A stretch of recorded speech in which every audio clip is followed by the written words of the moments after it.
Episode number 17. Whether it was embarrassment or impatience, the judge rocked backwards and forwards on his seat. The man behind him, whom he had been talking with earlier, leant forward again, either to give him a few general words of encouragement, or some specific piece of advice. Below them in the hall the people talked to each other quietly, but animatedly. The two factions had earlier seemed to hold views strongly opposed to each other, but now they began to intermingle. A few individuals pointed up at Kay, others pointed at the judge. There in the room was fat and extremely oppressive. Those who were standing furthest away could hardly even be seen through it. It must have been especially troublesome for those visitors, who were in the gala, as they were forced to quietly ask the participants in the assembly what exactly was happening, albeit with timid glances at the judge. The replies they received were just as quiet, and given behind the protection of a raised hand. "I have nearly finished what I have to say," said Kay, and as there was no bell available he struck the desk with his fist in a way that startled the judge and his advisor, and made them look up from each other. "None of this concerns me, and I am therefore able to make a calm assessment of it, and, assuming that this so-called court is of any real importance, it will be very much to your advantage to listen to what I have to say.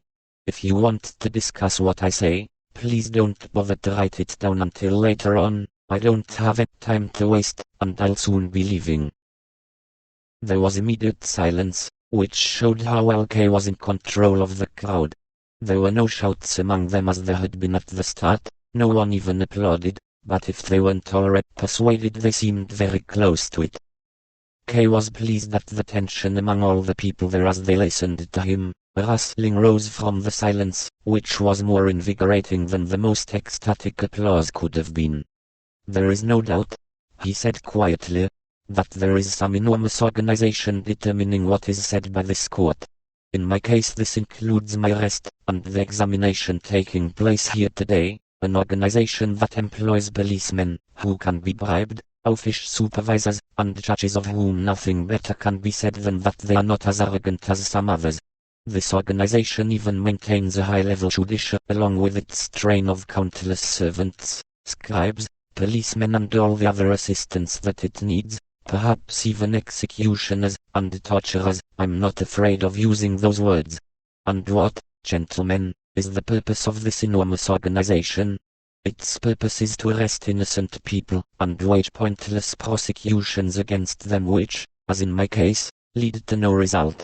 How are we to avoid those in office becoming deeply corrupt when everything is devoid of meaning?